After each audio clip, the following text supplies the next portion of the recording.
hormati Pak Kabid Humas Polda Metro Jaya, Pak Direskrim Polda Metro Jaya beserta jajarannya, Pak Kasubdit Jatanras dan Pak Kanit 2 dari Jatanras beserta rekan-rekan ahli dari Puslapor, Bareskrim Polri dan dari Apsifor.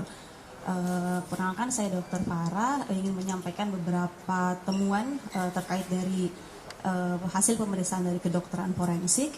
Jadi kami di Rumah Sakit Bayangkara tingkat 1 Pusdokes Polri menerima permohonan gali kubur, ekshumasi dan otopsi atas nama korban Raden Andante Khalif Pramudityo itu pada tanggal 5 Februari 2024. Kemudian kami koordinasikan dengan pihak penyidik dan akhirnya kami sepakati untuk dilakukan ekshumasi di hari Selasa tanggal 6 Februari 2024 sekitar pukul 10 pagi di lokasi TPU ke Juruk Purut, daerah Jakarta Selatan.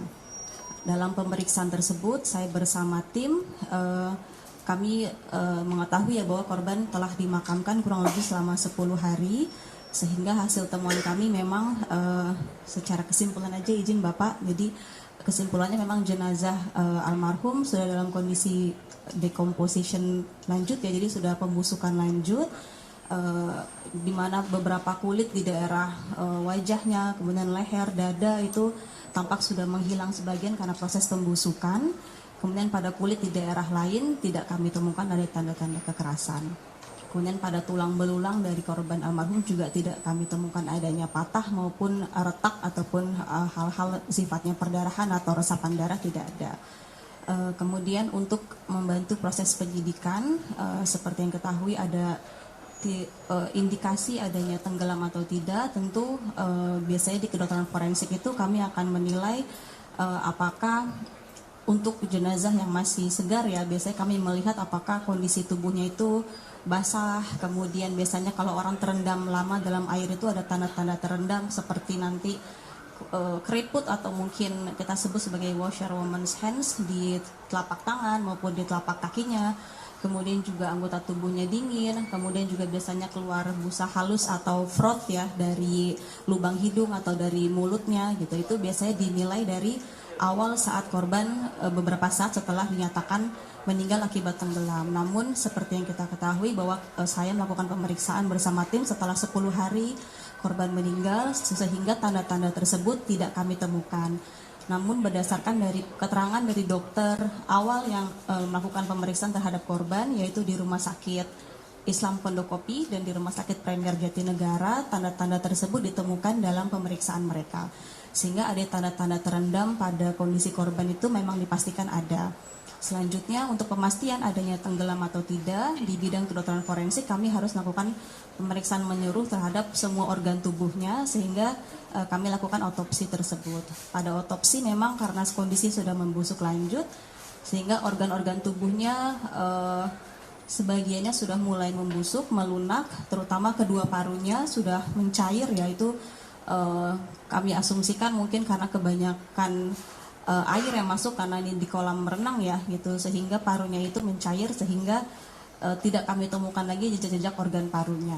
Kemudian juga untuk pemastian tenggelamnya kami harus mengambil organ dari sumsum tulang, yaitu jadi tulang pahanya kami ambil untuk dilakukan pemeriksaan destruksi asam atau nanti kita periksa adanya tumbuhan air di dalam sumsum tulang tersebut gitu. Mengapa harus diambil? Karena memang di setiap air menggenang, baik itu air tawar maupun air asin, pasti akan ada tumbuhan airnya, yaitu berupa ganggang ataupun diatom. Jadi fokus kami pada saat ekshumasi itu pun itu yang kami cari. Karena kalau untuk mencari adanya air dalam lambung atau usus atau mungkin parunya ngembang itu agak susah mengingat kondisi korban sudah 10 hari dimakamkan.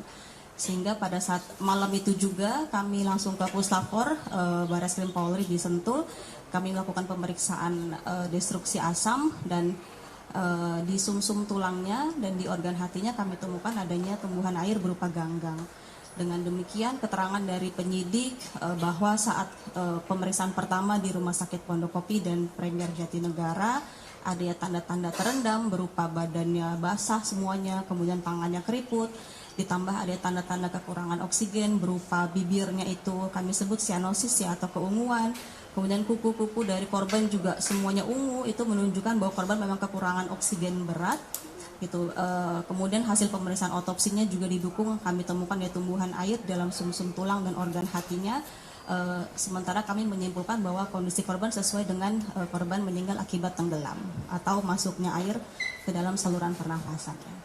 Mungkin dari itu hasil pemeriksaan kedokteran forensik ditambah tadi diperkuat dengan puslapor dari Tokling bahwa memang tidak ditemukan adanya bahan-bahan atau senyawa yang bersifat racun yang dapat kita asumsikan menjadi sebab kematian korban, sehingga urutan pertama itu sesuai kondisi meninggal akibat tenggelam, itu yang kami pikirkan di bidang kedokteran forensik. Sekian dari saya kembalikan ke Pak Kabid Humas. Terima kasih. Assalamualaikum warahmatullahi wabarakatuh.